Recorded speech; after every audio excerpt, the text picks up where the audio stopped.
Out here at the D3Hoops.com Classic with another D3Hoops.com Classic conversation. I'm Pat Coleman, joined by Anthony Ewing, the head coach of women's basketball of the University of New England, one of the 16 teams here at this tournament, one of the 10 women's basketball teams. First off, thanks for coming out here. Really appreciate it. That's a heck of a trip from Biddeford, Maine, all the way out to Las Vegas, Nevada. It was a little bit of a trip. You know, it's about a 6-hour flight. About 5.5 actually, but it's been great. You know, the kids have enjoyed being here. The tournament's run really well, and we're happy to be here.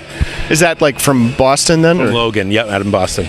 Gotcha. So, and I know that is not exactly right around the corner from you guys either.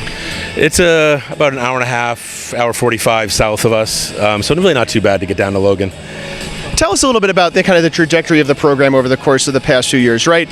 You know, have had some great seasons, have, you know, taken losses in the NCAA tournament probably earlier than you've liked. Coming out to a tournament like this, does that give you the opportunity to see what, you know, some of the other teams in D3 are doing?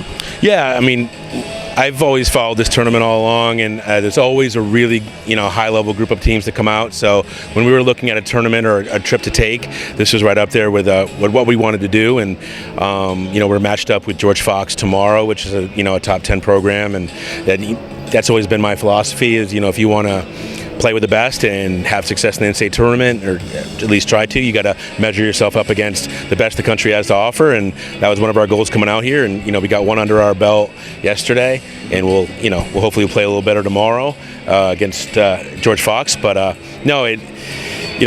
program, you know, I'm really proud of it. You know, we have had good success. You know, we'd like to have more success in the NCAA tournament, but it's tough, as you know. Yeah. But we're having a good season right now. We are 8-2, and we'll see how we do tomorrow. We've had a lot of fun over the course of, it's probably 20 years now, just watching Division III women's basketball in the state of Maine. You guys have come on over the course of the last several years. Bowdoin has been good through, you know, much of that time. Southern Maine was, you know, high in that conversation at times as well.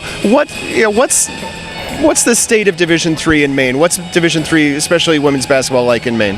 I think, you know, based on, you know, our population density is not that great. Yeah, you compare that to the success the teams in Maine have had collegiately, it's amazing. You know, you can credit that to a lot of different factors, I think, but you know, like St. Joe's last year, awesome team, awesome run. They, you know, Bowdoin, you know, I don't need to toot Bowdoin's horn at all, but even, you know, across the board, I think it's quality kids, it's quality coaches, and I'm really proud to be a part of the Maine Women's Basketball Coaches Association and represent Maine wherever we go.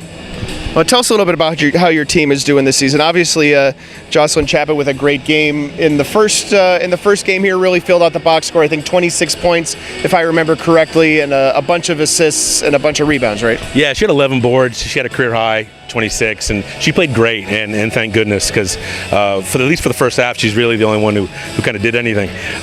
She was great. But Jocelyn, I'm not surprised. Jocelyn's been a rock for us. A lot of games she doesn't come out, and it's not like she's out there playing 38, 40 minutes and kind of just metering out her energy and her output. She's going all out all the time. The kid's a warrior. We're definitely will miss her for next year, but Jocelyn was awesome yesterday for sure.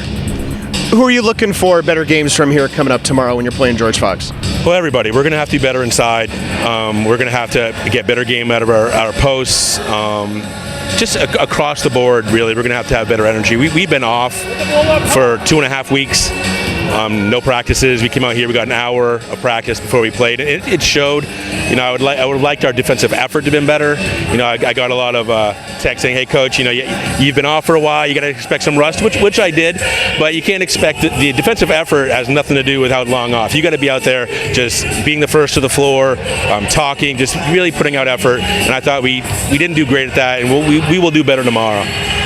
Yeah, I don't think, you know, I'm not sure there's some magic formula for how many practices you should have after break before coming down here, because I think we've seen teams have success with one walkthrough or struggle with 5 practices or have success with 5 practices. Right.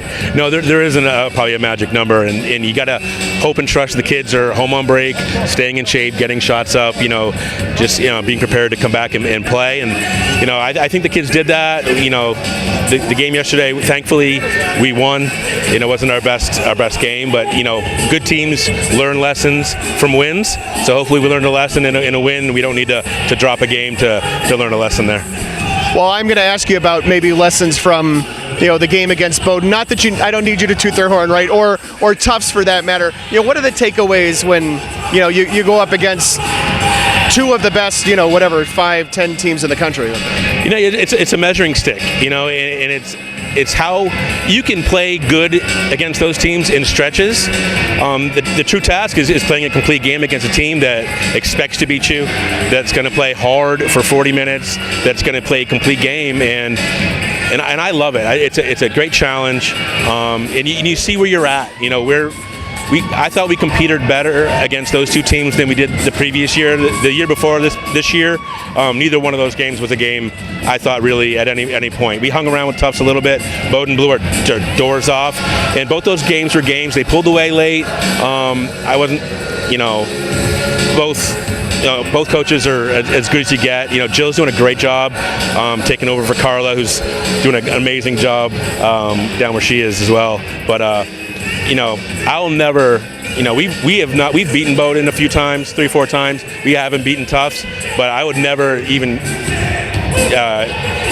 consider dropping those teams off our schedule. I love playing teams like that, and we have Middlebury coming up as soon as we get back from this, and that's another. They're doing really well. I think they have one loss. So I like to put ourselves in the toughest matchups we can be in. All right. So with 16 games in 4 days, for us, Las Vegas is all about basketball, but for the teams, there's obviously a lot of other stuff that can be done. What are you and what is the team doing to kind of have the Las Vegas experience?